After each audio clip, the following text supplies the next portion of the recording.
తేజస్వి మదివాడ పరిచయం అక్కర్లేని పేరు. ఎన్నో సినిమాల్లో సపోర్టింగ్ పాత్రలతో నటిస్తూ మరోవైపు బుల్లితెర కార్యక్రమాలు అలాగే పలు కార్యక్రమాలకు యాంకర్గా వ్యవహరిస్తూ కెరీర్ పరంగా ప్రస్తుతం ఎంతో బిజీగా ఉన్నారు.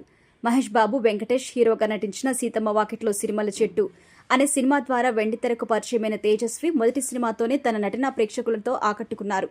ఈ సినిమా ద్వారా సక్సెస్ అందుకోవడంతో ఈమెకి హార్ట్అటాక్, ఐస్ క్రీమ్, మనం ప్రేమికులం వంటి అద్భుతమైన పాత్రల్లో సినిమాలో నటించి ప్రేక్షకులను మెప్పించారు.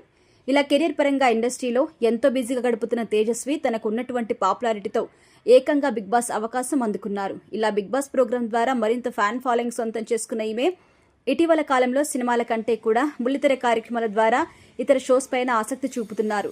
అదేవిధంగా సోషల్ మీడియాలో చాలా యాక్టివ్ గా ఉంటూ నిత్యం తనకి సంబంధించి ఫొటోస్, వీడియోస్ ఫ్యాన్స్ తో పంచుకుంటూ ఉంటారు. ఇక తేజస్వి వ్యక్తిగత విషయాల గురించి ఎన్నో రకాల వార్తలు కూడా బయటకు వస్తూ ఉంటాయి. ముఖ్యంగా తేజస్వి లవ్, రిలేషన్ గురించి ఎన్నో వార్తలు వస్తుంటాయి. ఇక ప్రస్తుతం పెళ్లి వయసులో ఉన్న ఈమె పెళ్లి గురించి తాజాగా ఇంటర్వ్యూ సందర్భంగా పలు కామెంట్స్ చేసింది. ఈ క్రమంలో ఒక ఇంటర్వ్యూలో పెళ్లి గురించి ప్రస్తావన రావడంతో ఆమె మాత్రం పెళ్లి గురించి బోల్డ్ కామెంట్స్ చేశారు. తన జీవితంలో పెళ్లి అనే ప్రస్తావన లేదు అన్నారు. తనకి పెళ్లి చేసుకోవడం ఇష్టం లేదని, తొందరగా వయసైపోతే బాగుంటుంది అంటూ మాట్లాడారు. ఇలా పెళ్లి చేసుకోను అని చెప్పిన ఈమె పిల్లల్ని మాత్రం కావాలంటూ బోల్డ్ కామెంట్స్ చేశారు. పెళ్లి కాకుండా పిల్లలెలా, టెస్ట్ బేబీ ప్లాన్ చేస్తావా అంటే అదేం లేదు, సుష్మితా సేన్ పిల్లని కని ఎప్పుడు పెళ్లి చేసుకోలేదా అంటూ ఆమెను ఆదర్శంగా తీసుకున్నారు. తాను పెళ్లి మాత్రమే చేసుకోను అని, లివింగ్ రిలేషన్ లో ఉంటానని ఈ సందర్భంగా తేజస్వి చేసిన ఈ బోల్డ్ కామెంట్స్ వైరల్ అవుతున్నాయి. ఇక ఈ వ్యాఖ్యలపై స్పందించిన నెటిజన్లు తన లైఫ్ గురించి తనకు ఫుల్ క్లారిటీ ఉందంటూ కామెంట్స్ చేయగా, మరికొందరు మాత్రం ఇలా రిలేషన్ లో ఉండి పిల్లల్ని కనడం కంటే అనాథల్ని దత్తకు తీసుకుని పెంచితే ఒకరికి జీవితాన్ని ఇచ్చినట్టు అవుతుందంటూ కామెంట్స్ చేస్తున్నారు. ఏదేమైనా పెళ్లొద్దు పిల్లలు ముద్దు అంటూ తేజస్విని చేసిన ఈ కామెంట్స్ ప్రజెంట్ వైరల్ అవుతున్నాయి.